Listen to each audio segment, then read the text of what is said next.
और कोशिका भित्ति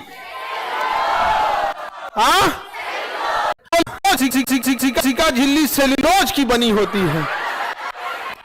बताइए हत्या करने पे पाप नहीं लगेगा? नहीं समझा? फॉस्फोलिपिड की बनी होती है। किसकी बनी होती है? फॉस्फोलिपिड की। और कोशिका भित्ति सेल्यूलोज की। लेकिन अगर हम आपसे पूछे कि बताइए कवक की फॉस्फोलिपिड काइटिन की है, बैक्टीरिया की पेप्टिडोग्लाइकेन माइटोकांड्रिया ऊर्जा बनाएगा। माइटोकांड्रिया के अंदर की आंतरिक दीवारों को क्या कहते हैं? क्रिस्टी। क्या कहेंगे? क्रिस्टी। इसको मजबूती प्रदान करता है। माइटोकांड्रिया एक ऐसा कोशिका के अंदर कहेंगे जो अपना इंफॉर्मेशन यानी डीएनए रखता है। अपना इंफॉर्मेशन यानी क्या रखता है? डीएनए रखता है। समझ में आ गया कि नहीं? राइबोसोम पढ़ा दिया था ना? बताइए राइबोसोम कितने टाइप का? 70S 80S। हम लोग में 80S, इसमें 70S और 80S।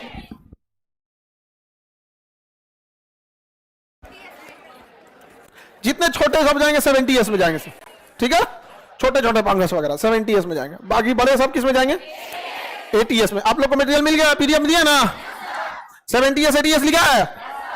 अब देखिए इसमें वो गड़बड़ चीज होता है। क्या चाहिए? 70S 80S में ये तो हो गया 70S। इस सूत्र बनता है जानते हैं 50S और 30S। ये बस ऐसे याद रखिएगा। 10 तो डिजॉल्व रहता है। समझ में आ गया? तो कितना हो जाएगा? 80। हो जाता है कितना? उस हिसाब से तो ये भी 80 है, तो 80 होगा नहीं, ये ज्यादा रह जाएगा यहाँ पे। तो ये कितना पे होगा? 60 और 40। हो जाता है कितना? 80। तो ये याद रखने की कोई खास जरूरत नहीं है, लेकिन बस इतना याद रखिए कितने टाइप का होगा? 2 70 और 80। 70S और 80S। हम लोग में जो बनता है 70S किसे किसे बनता है? 70S 50 और 30। इसमें नहीं दिया क्या ये वाला 80S? 60-40 दिया है? तब तो ठीक है, 60-40 दिया है। पकड़िए, देखिए अब आगे पढ़ाना। यहां तक तो बता ही दिए थे। ये बताइए हम लोग यू कैरियोटिक है कि प्रो? यू से याद रखिएगा। यू सब लोग यू क्या है? You karyotic. इंग्लिश में किसी को इज्जत नहीं दिया जाता है। यू छोटा लगा तो वेयर आर यू गोइंग? कहां जा रहे हो? बराबर का है वेयर आर यू गोइंग? कहां जा रहे हो? पिताजी भी हैं, वेयर आर यू गोइंग? दादाजी है, कहां जा रहे हैं? Where are you going? इज्जत अंग्रेजी में नहीं होता है। हाँ? प्रॉमिस? अच्छा इंग्लिश में कसम खाओ ना, प्रॉमिस तो लगभग नहीं करता है कसम खाए। प्रॉमिस अंग्रेजी में प्रॉमिस करो, प्रॉमिस तो लगभग नहीं करता है कसम खाए। देहात में लोग कहता क्रिया खो।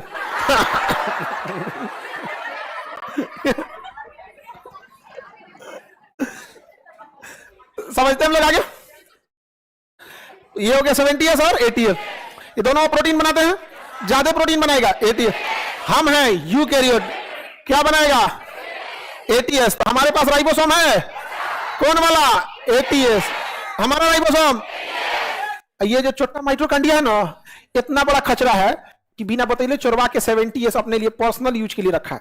ताकि हमको ज्यादा काम पड़ता है ना, हमको अलगे से प्रोटीन चाहिए, तो ये छुपैले रहता है किसको? 70S छुपाया रहता है किसको? जबकि पूरी कोशिका को प्रोटीन बना के कौन देता है? हमारा 80S वाला राइबोसोम। लेकिन इसको ना इससे भी ले लेता है, अपने पास भी क्या रखे रहता है? 70S चुरवा के रखा रहता है। देख रहे हैं क्यों रखे रहता है? क्योंकि उसको सच में बहुत वर्कलोड है। माइटोकांड्रिया को सच में बहुत वर्कलोड है। ये तो सबको देगा ना राइबोसोम, ये प्रोटीन बनाएगा सबको देगा। माइटोकांड्रिया को भी देगा, गोल्गी बॉडी को भी देगा, राइबोसोम सबको देगा। यहाँ पे कहता उतना में हमारे कहाँ हो, तो अलगे खाना बनी तो अपने लिए क्या बनाया है? 70S। अच्छा अगर ये भी 80S रख लेता तो ज्यादा ही प्रोटीन हो जाता, पूरा किचाइन हो जाता, प्रोटीन हो जाता, क्योंकि ये वाला तो बनी भी करेगा। अब माइटोकांड्रिया भी अपने लिए कोई स्पेशल रखे रहता है। तो माइटोकांड्रिया बहुत खतरा चीज है। अपना डीएनए भी रखा है, और अपना राइबोसोम भी रखा। बड़ा वाला या छोटा वाला? परिवहन ऊर्जा का कौन करेगा? और स्टोर रूम कौन होता है? वैक्यूल्स। रसधानी है वैक्यूल्स। कोशिका का स्टोर रूम कहते हैं। जल इसी में स्टोर रहता है, न्यूट्रिशन इसी में क्या रहता है? स्टोर रहता है। तो कोशिका का स्टोर रूम वैक्यूल। पेड़ पौधों का वैक्यूल्स बड़ा होता है, हमारा वैक्यूल्स छोटा होता है, क्योंकि हमें ज्यादा स्टोर करने की जरूरत नहीं है, खाना पीना खा ही सकते हैं हम लोग यहाँ पे। तो बताइए रसधानी जो होता है वैक्यूल्स, ये न्यूट्रिशन जल इत्यादि को कौन सकता है? वैक्यूल्स। कौन सकता है? वैक्यूल्स सकता है। आगे बढ़े। कोशिका विभाजन कौन करेगा? सेंट्रोसोम। कोशिका विभाजन सेंट्रोसोम। कोशिका विभाजन अच्छी चीज है या खराब? अच्छा चीज है।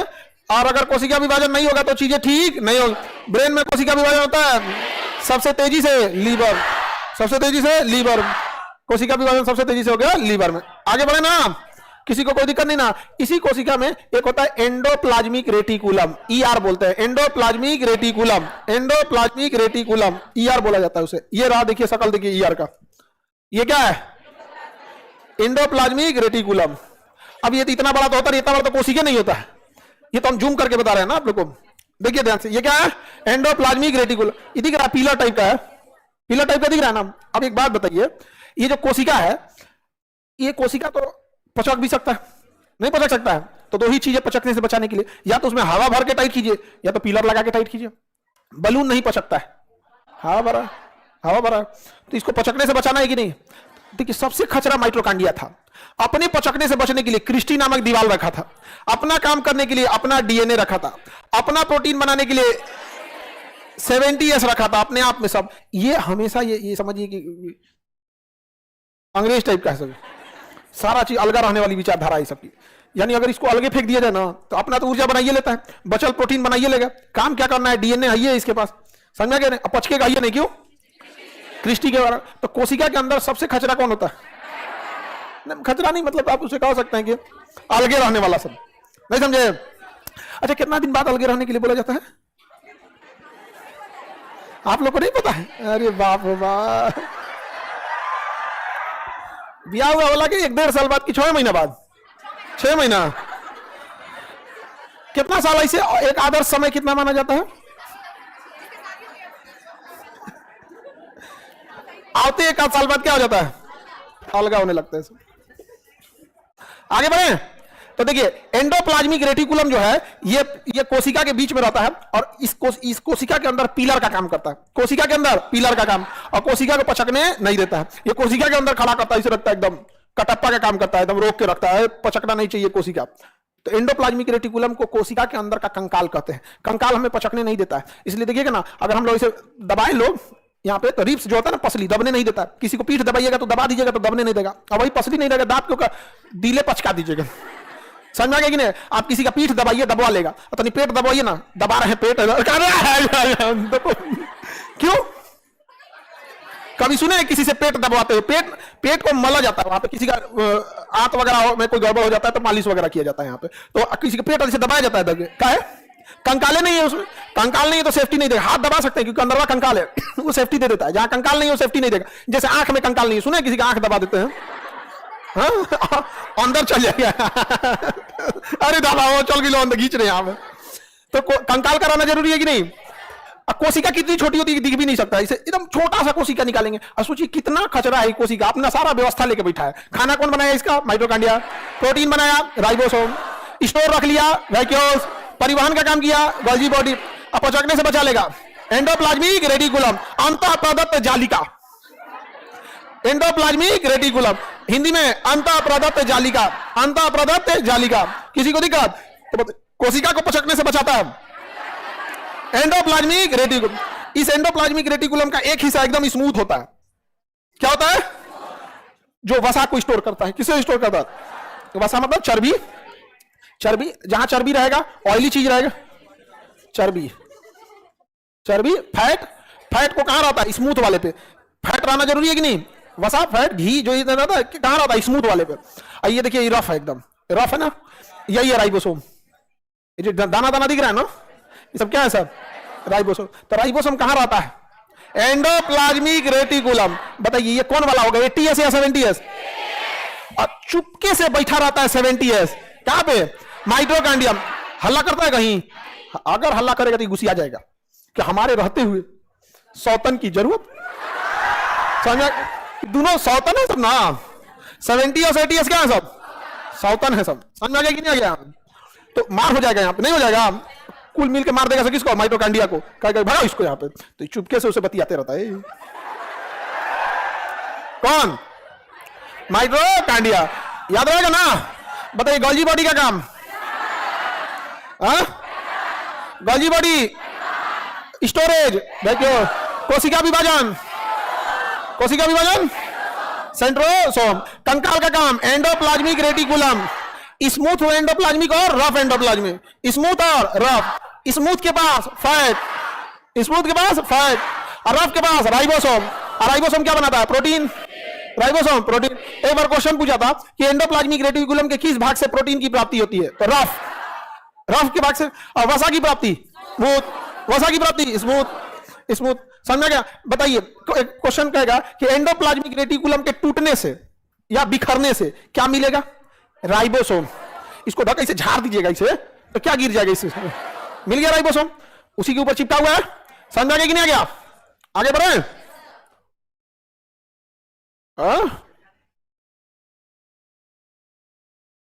हाला नहीं करो लोग तुम लोग, तुम्हारा सीमेंट का गट्टा तुम चारों ओर से एक जैसा मोटाया हुआ है। सीमेंट का बोरा कैसे होता है? लड़की लोग क्या देख रही है? लोग लड़की जब नहीं देखा करो लो, और तुम लोग ज्यादा इधर नहीं देखा करो। सब तुम लोग को इसे दूसरा एग्जाम में लेट करा देगी, नजर लगा देगी सब। एक तो टीका टंगवा तो घैली उली टांग के उधर पतुकी एकदम करिका पोत के उस पर चुना टीक के वहां पे ऐसे नजर लगा देगा सब लड़का। नींबू मिर्चा भी टांग देने लगे हम। हाँ, आगे बढ़े। बताइए, कोशिका के कंकाल का काम एंडोप्लाज्मिक रेटिकुलम, कोशिका विभाजन, पानी न्यूट्रिशन को स्टोर करे, परिवहन, ऊर्जा निर्माण, प्रोटीन निर्माण, राइबोसोम। इतना काम हो रहा है तो गंदगी तो होगा ही। गंदगी साफ करने का काम होता है लाइसोसोम। किसका काम? लाइसोसोम। गंदगी का काम लाइसोसोम। खोज करता डी डुबे, क्वेश्चन बहुत बार पूछा है डी डुबे और माइटोकॉन्ड्रिया का अल्टमैन, दोनों याद रखना है आप लोगों को। बाकी कुछ याद, राइबोसोम, राइबोसोम पूछ रहे हैं। पोलैड, राइबोसोम, पोलैड, तीन को याद रखना है आप लोगों को। Mitochondria Altmann, mitochondria Altmann, mitochondria, lysosome de Duve, lysosome de Duve, ribosome Palade, ribosome Palade. चलिए अब लाइसोसोम को देखते हैं। लाइसोसोम किसे देखते हैं? लाइसोसोम। इधर समझो सब लोग। अब तुम लोग तो पीडीएफ घरे पढ़ता नहीं है, यहाँ आके तुमको पढ़ने का हो गया, पटक देंगे अभी उठा के जो पीडीएफ। देखो इधर ध्यान से, लाइसोसोम जो होता है ये सफाई का काम करता है। जहां कोनो गंदगी उंदगी रहेगा उसको निकाल के पकड़ के अपने अंदर ठूस लेगा। और इसके अंदर ना ग्लाइकोलाइटिक एंजाइम होता है जिसे हम कहते हैं जल अपघटक एंजाइम। जल अपघटक एंजाइम, अपघटक मतलब तोड़ ताड़ के खत्म कर देना। इसके अंदर बहुत हाई पावर का जल अपघटक एंजाइम हाइड्रोलाइटिक एंजाइम होता है। कौन सा एंजाइम? Hydrolytic enzyme. किसके अंदर? जहां कोई गंदगी होगा उसको अपने अंदर खींच के लेकर अंदर गला वाला के खत्म कर देगा। तो कोशिका के अंदर सफाई का काम लाइसोसोम, उसके अंदर बहुत जहरीला लिक्विड होता है, गला के खत्म कर देता है यहाँ पे लाइसोसोम। जहां कुछ गड़बड़ाया लाइसोसोम का। अब जैसे देखिए एंडोप्लाज्मिक रेटिकुलम है तो इसके ऊपर कई ठो राइबोसोम है, एगो तो है नहीं, पूरा झुंड लगा हुआ है राइबोसोम का। तो राइबोसोम में मान के चलिए 2-4 गो राइबोसोम स्ट्राइक पे चल गया, हमारी मांगे पूरी करो, हम प्रोटीन नहीं बनाएंगे। तो राइबो जो एंडोप्लाज्मिक रेटिकुलम है ना, झाड़ देगा, इसे झाड़ देगा। 2-4 गो राइबोसोम क्या हो जाएंगे? नीचे गिर जाए। लाइसोसोम आएगा, अब पकड़ के अंदर लेके चल जाएगा अपने। ये भी अर्धपारगम में होता है, लेके चल गया अंदर, गला के खत्म कर देगा। और कोई है? शेरा की अदालत में अमिसपुरी का रोल निभाता है कौन? लाइसोसोम। अगर कोई बात नहीं मानेगा तो लाइसोसोम उसको गला देगा। अगर कंप्लीट राइबोसोम कर दिया कि हम प्रोटीन नहीं बनाएंगे तो उसको गला के खत्म कर देगा। भाग यहां से, नहीं बनाएगा तो है क्या? यहाँ पे मार के खत्म कर देगा। और तनी सा उसका जोरन रख लेगा। और किसको देगा? सेंट्रोसोम को। कहोगे इसी में क्या बना देते गौरी? जोरन समझते? जो दही बनाने के लिए तनी सा जोरन रखते हैं, तो जिनको मारता है उनका तनी सा जोरन रख लेता है। और कहां से फोटोकॉपी करा देता है? सेंट्रोसोम से कहते हैं बना तो कहते पहल का हुआ है, कब मार डाले उसको। कोई सवाल? कहा कि ना भाई बना देते हैं मार डालेगा हमको भी। तो माइटोकॉन्ड्रिया अगर ऊर्जा नहीं बनाएगा ना, जाएगा लाइसोसोम। माइटोकॉन्ड्रिया का इधर क्या बोला? नहीं बनाएंगे, मार डाल इसको। माइटोकॉन्ड्रिया भी क्या करेगा? मार डाल। तन से क्या रख लेगा? जोरन। किसे बनवाएगा? हाँ, सेंट्रोसोम। सीबीएसई बोर्ड की आप जोरन वोरन नहीं पता होगा वहां पे। अच्छा, मैंने स्कूल सीबीएसई बोर्ड का, घर देहात बोर्ड, हाँ वो ठीक है दोनों ठीक रहता है यहाँ पे। सीबीएसई वाला का थोड़ा सा डिसिप्लिन में रहता है वहां पे, क्योंकि वहां यही इसी पे मेन फोकस किया जाता है। पढ़ाई वढ़ाई भी होता है लेकिन मेन फोकस किस पे रहता है? हाँ, दोनों होता है। हिंदी मीडियम में खाली पढ़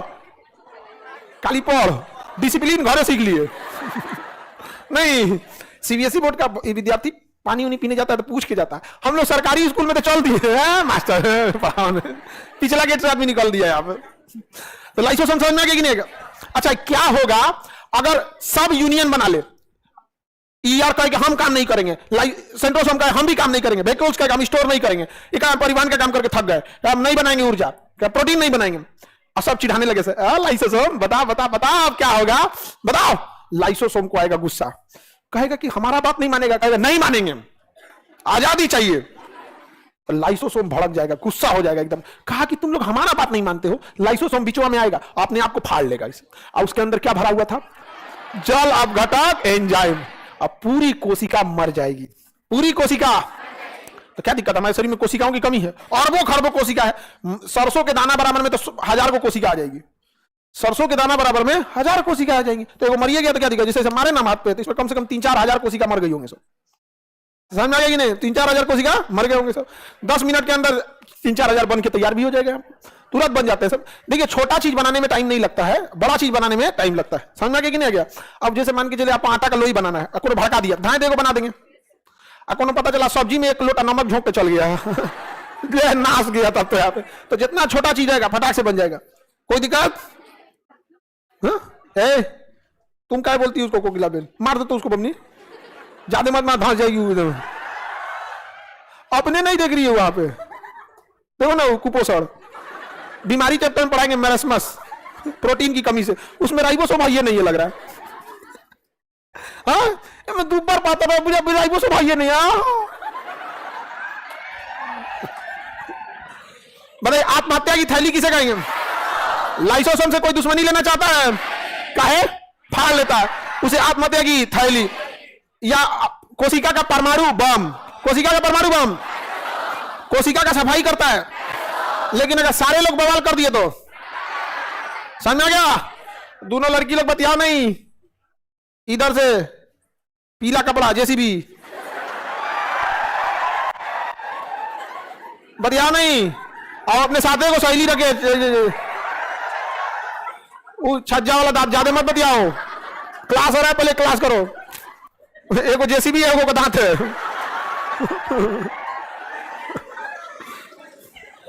तुम लड़का लोग ध्यान दे, किनारा बैठ के और कैसे? हाँ, तुम खाना भी क्या खाते? तुम लोग को सावधान रहना है, शिकारी आएगा, जाल बिछाएगा, फंसना नहीं है। आगे बढ़ते हम लोग, आगे बढ़ते। लाइसोसोम का काम समझ में आ गया? आगे बढ़े। ये क्या है? राइबोसोम, ये लाइसोसोम। किसी को दिक्कत? एंडोप्लाज्मिक रेटिकुलम समझ में आ गया? किसी को कोई दिक्कत नहीं ना? कोशिका विभाजन, कोशिका का कंकाल, जल और पोषक का स्टोरेज, ट्रैफिक पुलिस, ऊर्जा निर्माण, प्रोटीन निर्माण, सफाई, लाइसोसोम। बता कुछ? न्यूक्लियस कौन आया? केंद्रक, न्यूक्लियस। केंद्र क्या? न्यूक्लियस। कोशिका के अंदर सबसे बड़ा भाग न्यूक्लियस, कोशिका के अंदर सबसे बड़ा भाग, कोशिका का दिमाग न्यूक्लियस। समझ में आया? पूरी कोशिका को कंट्रोल करेगा। कोशिका के अंदर कौन है जिसे कंट्रोल की जरूरत नहीं है? माइटोकॉन्ड्रिया, क्योंकि इंफॉर्मेशन किसमें होता है? डीएनए में। और डीएनए कहां है? लेकिन डीएनए चुरवा के रख ले, सारा डीएनए कहां है? न्यूक्लियस। और सारा इंफॉर्मेशन डीएनए, न्यूक्लियस के डीएनए में। उसी को पता है कि ईआर का काम क्या है, उसी को पता है सेंट्रोसोम का काम क्या है, उसी का में वैक्यूल्स का काम क्या है। समझ आ गया कि नहीं आ गया? सारा इंफॉर्मेशन कौन देता है? अगर मान के चलिए गोल्जी बॉडी काम नहीं करेगा तो सबसे पहले इंफॉर्मेशन किसको मिलेगा कि काम नहीं कर रहा है? ये किसको बोलेगा? लाइसोसोम दरोगा है, जाके मारेगा 2-3 लाठी, शांत हो गया तो ठीक है, नहीं तो गला देगा, एनकाउंटर। क्या कर देगा? एनकाउंटर। पेन से जोरन बचा लेगा। किसको दे देगा? बना तो इसका दोबारा, यहां से दोबारा बना देगा। अगर सेंट्रोसोम ही काम करना बंद कर दे तो फिर ये जो न्यूक्लियस है इसको आदेश दे देगा कि सेंट्रोसोम काम नहीं कर रहा, तो सेंट्रोसोम को मार देगा। फिर नई कोशिका का निर्माण नहीं हो पाएगा और ये कोशिका धीरे धीरे धीरे धीरे मर जाएगी। और मरी हुई कोशिका को नेफ्रोसिस कहते हैं। क्या कहेंगे? नेफ्रोसिस। मरी हुई कोशिका नेफ्रोसिस कहलाती है, मर गई कोशिका तो नेफ्रोसिस कहलाएगा। समझ में आ गया कि नहीं आ गया? और उसको गला के खत्म कौन कर देगा? लाइसोसोम। पूरी तरह से गला के खत्म हो जाएगा, वहां खाली जगह हो जाएगा। तो बगल की कोशिका जो होगी, इसके बगल में जो झांक रहा होगा, कहेगा ये हो, जगह खाली हो गया, तो एक नई कोशिका का निर्माण करके वहां भर देगा, क्योंकि इसके अंदर भी तो सेंट्रोसोम है। वो नई कोशिका का निर्माण करके क्या कर देगा, भर देगा। यहाँ पे समझ आ गया? आगे बढ़े तो कोशिका का दिमाग किसे कहेंगे? न्यूक्लियस कहेंगे। सबसे बड़ा कोशिका का भाग न्यूक्लियस की खोज Robert brown. Robert Brown nucleus की खोज।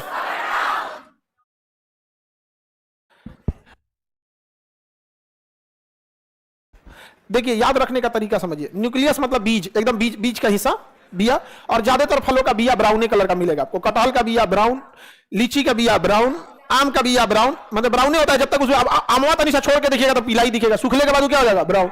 तो ज्यादातर चीजों का न्यूक्लियस किस कलर का होता है, ब्राउन।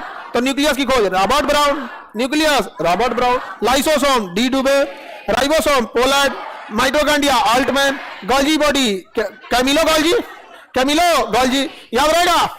किसी को कोई दिक्कत? बबनी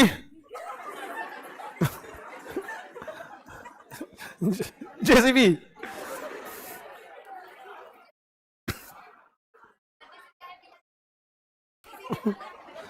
जेसीबी को या जितना भी अर्थ मूविंग वो होते हैं मशीनरी, उसको पीला इसलिए बनाया जाता है क्योंकि कंस्ट्रक्शन साइट पे इजीली दिख सके और इनके आसपास सावधानी से जाना होता है। इसलिए कंस्ट्रक्शन साइट पे कोनो ऐसा ना चल जाए, ब्राउन कलर का मार दीजिएगा उसको तो पता चलेगा कहीं कुछ खोद रहा है, वहीं में कोनो चल गया तो धक पकड़ लेगा उन्हीं को। संक्रामक बीमारियों से जो गाड़ियां ले जाती है उसे पीला रखा जाता है। स्कूल बच्चे जो रहते हैं उस पर ताकि ध्यान जा सके वहां पे, क्योंकि पीला कलर ऐसा होता है जिसका कलर की कोई गाड़ी जल्दी खरीदता नहीं है। अपने पसंद का कोई खरीदेगा तो पीला गाड़ी खरीद के लाएगा, टेम्पू विषण। तो अमूमन देखा गया कि सबसे कम गाड़ियां लोग कौन खरीद रहे थे, पीला। तो इसलिए पीला ऐसा रखा गया कि ध्यान चल जाए उस पर। सफेद, ब्लैक, ग्रे, ये रेड, ये सब गाड़ियां लोग बहुत खरीदते हैं। पीला कलर का गाड़ी कौन खरीद के लाता है, कोई नहीं। तो बना दिया किस कलर का, पीला। सीधे ध्यान चला जाए कि इसे थोड़ा सा सावधानी रखनी है, समझना? आगे बढ़े। कोशिका समझ में आ रहा? कोशिका का ब्रेन, कोशिका ब्रेन, न्यूक्लियस। अब न्यूक्लियस पढ़ा जाए। न्यूक्लियस की खोज Robert brown, Robert Brown. Nucleus में देखा गया ना तो कुछ धागा धागा जैसा संरचना दिख रहा था। न्यूक्लियस में क्या दिख रहा था, धागा जैसा संरचना दिख रहा था। तो रॉबर्ट ब्राउन जब देखा ना तो कहा कि हो सकता है अंदर कोई लिक्विड भरा होगा, प्रोटीन वोटीन होगा अंदर, चल गया। लेकिन जब उसको धागा को देखा गया जूम करके ना, इसको जूम करके देखा तो कहा कि भाई साहब बहुत बड़ा का धागा है ये तो। इसको जूम करके देखा तो देखा धागा नहीं है, ये तो बड़ा अजीब टाइप की संरचना है ये। इसे कहा गया क्रोमोसोम। क्या कहा गया, क्रोमोसोम। तो न्यूक्लियस के अंदर क्या होता है, और सारा इंफॉर्मेशन किसमें छुपा होता है, क्रोमोसोम में। किसमें छुपा होता है, क्रोमोसोम। तो बताइए न्यूक्लियस के अंदर, और न्यूक्लियस के अंदर क्या पाया जाएगा, क्रोमोसोम पाया जाएगा। और 46 गो क्रोमोसोम, एक दो को नहीं, 46 क्रोमोसोम पाया जाता है। कितना जोड़ा, 23 जोड़ा। 23 जोड़ा या संख्या में 46, संख्या में 46। कितने क्रोमोसोम, 23। 23 जोड़ा या 46, 23 जोड़ा या 46 क्रोमोसोम पाए जाएंगे। तो क्रोमोसोम की खोज हो गया। एक आया वैज्ञानिक, इसका नाम था डीएनए की खोज कर Watson and Crick. Watson and Crick कहा कि एक टंगरिया खींच के नोच दे। टंगरी समझते हैं, गोड़, टंगरी मने गोड़, टंगरिया खींच दिया उसका तो लच्छा इसमें निकल गया। कहा कि तू इसमें कौन सी भर ले रहे पूरा, ये टंगरिया में कौन सी रे भाई।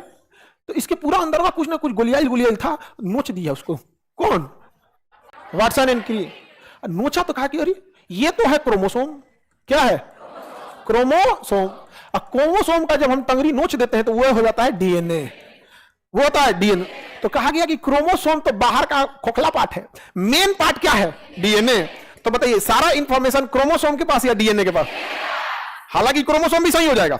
जैसे बच्चे बैठते हैं कहां पे, तो क्लासरूम में। लेकिन क्लासरूम एक जगह है बैठने का, क्लासरूम नहीं रहेगा तो गांधी मैदान में पढ़ लेंगे। बिना क्लासरूम में क्या पढ़ सकते हैं लोग, नहीं पढ़ सकते हैं। तो बताइए हमारे लिए ज्यादा जरूरी क्रोमोसोम या डीएनए, डीएनए। तो एक और वैज्ञानिक आया, कहा कि टंगरिया और धक्के खींच दे, तो इसका धक्का और खींच दिया। देखो बमनी करी आरएनए हम लोग में आरएनए नहीं हो। ये हो गया जीन। क्या बन गया, जीन। क्या बन गया, जीन। क्या बन गया, जीन बन गया। अभी बताइए तब कहा गया कि इंफॉर्मेशन जो है वो जीन के पास है। अब आप बताइए इंफॉर्मेशन क्रोमोसोम के पास, डीएनए या जीन। हाँ, एग्जैक्ट आंसर क्या है, जीन। बट जीन को समेटेंगे तो क्या बनेगा, डीएनए को समेट। यानी हम ये कह सकते हैं कि क्रोमोसोम बना होता है, डीएनए, डीएनए बना होता है। वैज्ञानिक से शांति से तो बैठने वाला है नहीं। कोनो कहा कि चलते हम खखोरने जीन को। जीन को भी क्या किया जाए, खखोरा जाए। तो देखा गया कि जीन जो है ना कोई चीजों से मिलकर बना है जिसे न्यूक्लियोटाइड कहते हैं। क्या कहते हैं? न्यूक्लियोटाइड, न्यूक्लियोटाइड कहते हैं। और इसमें हम निकाल के चेंज भी कर सकते हैं, निकाल के चेंज। और यही सारा इंफॉर्मेशन रखा हुआ है कि मानव की एवरेज लंबाई कितनी रखनी है, आंख दुइये को रखना है, इसकी जिम्मेदारी है कि उंगलियों का लोकेशन ठीक से रखना है, पता चला माथा पे 3 उंगली निकल जाएगा तो ये सारा इंफॉर्मेशन इसी के अंदर है, सारा इंफॉर्मेशन इसी के। सबका काम है कि हाँ उसका काम क्या देखना है क्या नहीं देखना है, सबका काम यही हो गया। यहाँ पर अफ्रीका के लोगों में किसी का काम होगा कि तुमको करिया बनाना है, एकदम चटकार रंग का आदमी, समझ में आ गया कि नहीं आ गया? तो सारा इंफॉर्मेशन किसमें है? जीन में। किसमें है? जीन के पास है। अगर जीन गड़बड़ाया नाश हो जाएगा। यहाँ पे जैसे करेला होता है ना, उसके अंदर भी क्या होगा? न्यूक्लियस, क्योंकि वो भी तो कोशिकाओं से बना है, खाली हम ही कोशिका से बने हैं, वो भी कोशिका से बना है। उसके अंदर भी क्या होगा? क्रोमोसोम। और उसके अंदर भी जीन को पता है कि इसको हरा रंग का रखना है करेला को, ऊपर से परवल की तरह स्मूथ नहीं लगना है, एकदम खुरदुरा बना के रखना है इसको, लंबाई उसकी रखनी है 1 बित्ता के आसपास। तो वैज्ञानिक सब क्या किया समझो, कहां से रुको बताते हैं, इसका जीन निकाल दो, पता किया सब किस जीन के कारण करेले की लंबाई बढ़ती है या घटती है। तो क्या किया समझो, वो जीन निकाल लिया कहां से, यही वाला है जो करेला की लंबाई को डिसाइड करता है, समझा गया? उसको निकाल लिया सब। और लौकी जो होता है ना, लौकी, उसमें देखा सब कि इसकी लंबाई को कौन बढ़ाता है, तो पता चला इसकी लंबाई को बढ़ाने वाला जीन, उसको निकाला सब और इसमें ले आके जोड़ दिया सब। तो सारा इंफॉर्मेशन है कि बनाना करेला है, लेकिन जिसके पास ये इंफॉर्मेशन थी कि लंबाई को हमें कम रखना है, उसको तो निकाल दिया सब। उसको क्या कर दिया सब? निकाल दिया। और उसमें किसका इंफॉर्मेशन डाल दिया सब? लौकी। ले करेला हो गया। करेला कितना हो गया? लंबा। अब उस करेला के पास वही इंफॉर्मेशन है, अब उस करेला को सब्जी नहीं बनाया सब, उसका बिया निकाला सब, और उसका फिर उससे बिया बना के करेले पे बहुत सारा पेड़ बनाया सब। 3-4 सीजन के बाद पूरा गोदाम भर का बिया हो गया, अब बांट दिया सब किसान में। लो, अब उसका एक अलग खानदान चल रहा है, बड़को जना। उसका खानदान क्या हो गया? इसी को कहेंगे जीन मॉडिफिकेशन। जीन को चेंज नहीं किया है, दूसरा का दूसरा मॉडिफाई कर दिया। जैसे मेकअप में क्या होता है? मॉडिफाई होता है कि चेंज हो जाता है, आदमी मॉडिफाई करता है। इसी को कहते हैं जीन मॉडिफिकेशन या जेनेटिकली मॉडिफिकेशन। जेनेटिकली मॉडिफिकेशन यह काम हर जगह होता है। अब जैसे मुर्गी सब, मुर्गी, हेन, मुर्गी, वो सबके पास बहुत दिमाग होता था। देहात की मुर्गी सब पेड़ पे चढ़ जाएगी सब को करके, समझ में आ गया कि नहीं? मुर्गी सब, अब मुर्गो बैले, मुर्गा को बढ़िया चीज देख लेगा खाने के लिए, खुद नहीं खाएगा, मुर्गिया को बोले खाएगा, एकदम सेहत का ख्याल नहीं रखती, दुबली हो गई। क्या बहुत मानता है सब, देखना। अरे अब पूरा खोद खाद के ना पूरा कीड़ा मकोड़ा इकट्ठा करेगा, अब बुलाएगा सबको यहाँ पे, खाते रहो यहाँ पे। अरे बहुत खतरा होता है सब तो क्या किया गया, मुर्गी जो थी वो, अब वो मुर्गी मोटी नहीं होती है सब, मुर्गी मोटी नहीं रहती है सब, और दिमाग तेज होता है, चरफर रहती है सब, भाग जाती है सब। तो चिकन बनाने के लिए ना वो मुर्गी का क्या लिया गया? कोशिका, उसमें से एक कोशिका निकाला, और उस कोशिका के बाद से क्या निकला? केंद्रक। जूम करके माइक्रोस्कोप से उसमें क्या निकला? क्रोमोसोम। क्रोमोसोम से डीएनए से जी, उसने पता किया कि इसके दिमाग को कौन कंट्रोल कर रहा है, उसको निकाल दिया। और उसके जगह कौन सा जीन लगा है? भोदा दिमाग वाला। देखा शरीर को पतला कौन कर रहा है, तो उसको निकाल दिया। उसके जगह मोट शरीर वाला क्या लगाया? डीएनए। लगा कि इसे उड़ जाती है, तो इसका मतलब इसका पंख बहुत होता है, तो पंख वाला निकाल दिया और कम पंख वाला उसमें जोड़ दिया, और उससे जब मुर्गी तैयार हुई तो भोदा दिमाग की।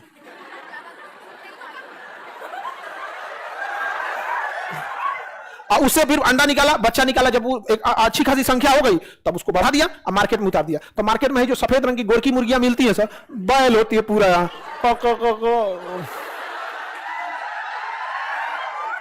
उसको निकाल के पिंजरा में से बाहर फेंक दीजिएगा ना, भागेगी नहीं, कहेगी ना हमको काटने के लिए ना खरीदा है।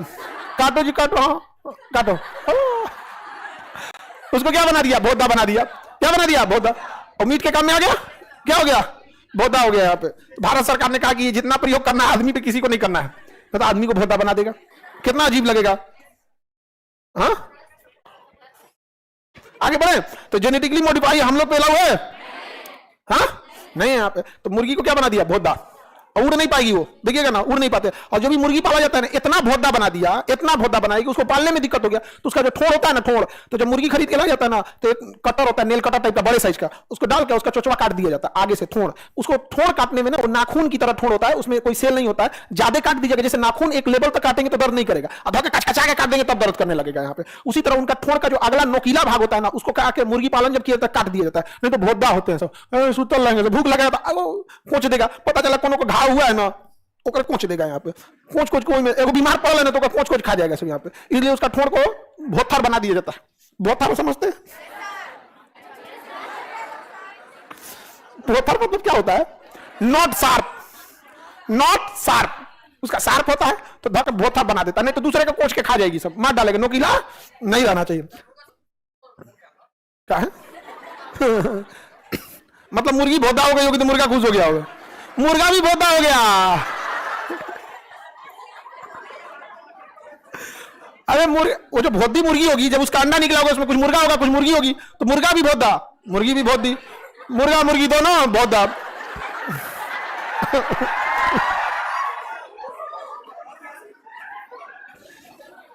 आगे बढ़े तो बहुत खतरनाक चीज है। हमारा सारा इंफॉर्मेशन कहां है?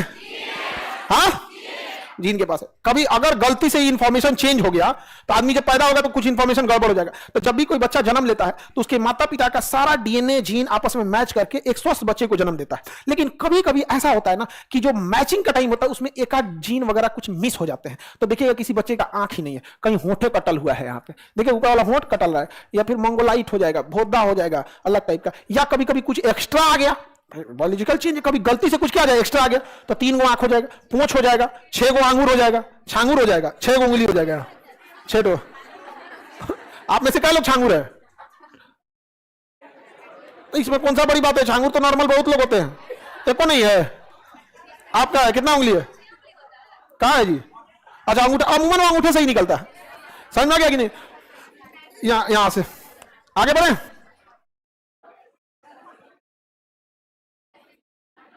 आज हमको समझ में आया, ये हमको पहले डाउट था। अरे कोई दिक्कत नहीं है, यहाँ पे समझ में आ रहा है कि नहीं आ रहा है? अरे बहुत सिंपल सा चीज होता है बायोलॉजी वगैरह, बायोलॉजी का कोनो भी से एकदम क्या होता है? सिंपल। समझ में आ गया? कोई दिक्कत? तो कोशिका का ब्रेन है, न्यूक्लियस के अंदर क्रोमोसोम, क्रोमोसोम के अंदर डीएनए के अंदर जी एग्जैक्टली इंफॉर्मेशन क्या होता है? हाँ, अच्छा जीन बदलने का हरिगोविंद खुराना ने किया था, एक जीन उन्होंने से निकाल दिया। जैसे क्या किया गया ना, एक हमारे यहाँ एक गाय है जिसका नाम है फिजिशियन। क्या है? ये गाय की इतनी अच्छाई है फिजिशियन गाय में। बैठो शांति से बैठ जाओ बाबू, नहीं तो अब ये जीन चेंज कर देंगे, भोदा वाला जीन लगा देंगे, सही हो जाएगा। सुनो दे, तो प्रयोगशाला में ना इस गाय को लिया गया और इसकी कोशिका को निकाला गया। और फिजिशियन गाय में एक चीज है कि वो क्लाइमेट के साथ बड़ा अच्छा एकोमोडेट कर लेता है, गर्मी बरसात ठंडी सब झेल लेता है। समझ में नहीं आ गया? बीमारी भी उसमें कम लगती है। लेकिन फिजिशियन की खराबी है ना कि दूध बहुत कम देती है। फिजिशियन होता दूध नहीं देती है। अब डेनमार्क की एक गाय है जिसका नाम है होल्स्टीन, और वो 100 लीटर दूध देती है। होल्स्टीन गाय 100 लीटर दूध देती है, लेकिन डेनमार्क में इतना ठंड पड़ता है कि अगर आप उसको भारत में पालिएगा ना तो उसको एसी में रखना पड़ेगा। तो हो गया कांड, दूध निकालिए गाय रहेगी एसी में, समझा क्या? रही नहीं पाएगी। तब दिमाग लगाया गया जीन वाला। देखा गया कि फिजिशियन गाय से उस जीन डीएनए रखा गया, क्या चीज? फिजिशियन को। और होल्स्टीन जो गाय थी उसमें देखा गया कि कौन कौन सा जीन है जो इसके दूध उत्पादन को बढ़ा रहा है, उसमें से वो निकाल के साइड रखा गया। अब फिजिशियन में जो दूध को कम कर रहा था उसको हटा के होल्स्टीन वाला लगा दिया गया, और उससे एक बछड़ा तैयार हो गया, होल्स्टीन फिजिशियन। कौन सा बछड़ा? होल्स्टीन। इसका जो बच्चा जन्म लेगा वो भी क्या कहलाएगा? Holstein physician. 2-4 नस्ल वेट कीजिए ताकि आपके पास 5-6 संख्या में आ जाए। पता चला एगो बनाए वगैरह लगा दिया, मर गया तो सोचा फिर मेहनत करना पड़ेगा, तो उसको बहुत अच्छा इज्जत देना पड़ता है। उसको प्रयोगशाला में रखा, अब धीरे धीरे धीरे धीरे उसकी संख्या बढ़ गई और आने वाले 30-40 साल में उसकी एक लंबी नस्ल तैयार हो गई, अच्छी खासी संख्या में हो गई। तो आज भारत में हो गई होल्स्टीन फिजिशियन एचएफ गाय, 60 लीटर दूध देती है। इंडिया में आज भी ना 60 लीटर दूध देती है, दिमाग भी उतना नहीं लगाती है, लड़ाई झगड़ा भी नहीं करेगी, जर्सी की तरह रहेगी और 60 लीटर दूध देते हैं सब यहाँ पे। और तुम लोग तो पढ़े लिखे हो, जब तुमको नहीं पता कहां मिलेगी तो हम कौन सी करें? पंजाब लोग सुनो ना, लोग बोलते हैं पंजाब का किसान एसी में घूम रहा है, गाड़ी में घूम रहा है, दिमाग लगाया है, उसका एचएफ गाय पालता है हरियाणा पंजाब का किसान 60 लीटर। हमारी तरह नहीं है भैंस लेकर 3 लीटर दूध निकाल रहा है। एवरेज भारत की भैंस 4 लीटर दूध पूरे साल भर का निकालिएगा तब कितना देती है दूध? जब बच्चे को जन्म देती है तो उसका 3 महीना तक दूध ठीक देती है, उसके बाद तो कम करने ही लगती है, लास्ट आखिरी 2 महीना तो 1.5 लीटर पे चल जाती है। आप कौन सी गिनते हैं? जब एकदम 3 महीना जो एकदम पीक पे था, अब बाकी टाइम में कौन जोड़ेगा? अगर आपकी गाय 10 लीटर से कम दूध देती है ना तो आपको ना फाइनेंशियली रूप से आप नो प्रॉफिट नो लॉस में चल रहे हैं, आप अपने परिवार के लिए कर रहे हैं, जीविका चला रहे हैं 10 लीटर के बाद ही। क्योंकि ना वो साल में हर साल तो दूध नहीं देती है, 12 महीने नहीं देगी, कभी दूध नहीं देगी, कभी बीमार पड़ेगी, कभी कम कभी ज्यादा। गाय भैंस बीमार पड़ते हैं केवल 5-7 हजार रुपया लगता है। अगर डॉक्टर आ गया ऑपरेशन वाला तब तो अच्छा खासा लग जाता है। समझ आ गया कि नहीं आ गया? अच्छी चीज है कि नहीं है? एचएफ गाय की नस्ल बहुत ज्यादा दूध देती है। ऐसे ही मुर्गी लाया गया, भारत की मुर्गी सब उनका डीएनए देखा गया तो भैया 15 को अंडा देती थी, उसका मुर्गा से ब्रेकअप कर लेती थी। कुड़ुक हो जाएगी, कुड़ुक। कुड़ुक समझते हैं? अंडा लेके आओ, उसके ऊपर ऐसे बैठ जाएगी घुसिया के एकदम, और उसको ना अपनी शरीर की गर्मी देगी अंडा को, ताकि बच्चा निकल सके। सब अब भाई 15 दिन में वो मुर्गी अंडा देगी, 15 दिन में, तो एक इतनी बड़ी जनसंख्या जो कि मांसाहार पे डिपेंड है, उसको तो पूर्ति नहीं हो पाएगा। समझ में कि नहीं आएगा? तो देखा सबकी, यूरोप की एक मुर्गी थी, लेग हॉर्न मुर्गी, 365 दिन अंडा देती थी। समझ में आ गया कि नहीं? 360 दिन अंडा देती, उसी को ले आके यहाँ क्रॉस करके भारतीय क्लाइमेट के हिसाब से ढाल दिया। अब भारत में आया 365 दिन में 250 दिन अंडा देगी। नहीं समझ आया? बढ़िया है, ज्यादा से ज्यादा प्रोडक्शन होगा तभी तो किसान को फायदा होगा। किसान को आखिर प्रॉफिट कहां से होगा? इसी सब चीजें। हम लोग ये तो देसिया मुर्गियां पालते हैं लोग, ये बकलोले रहती है सही से यहाँ पे 15, ऐसा नहीं, तो बैल मुर्गी रहती है सकी, खाएगी यहाँ, दूसरे घर जाके अंडा दे देगी।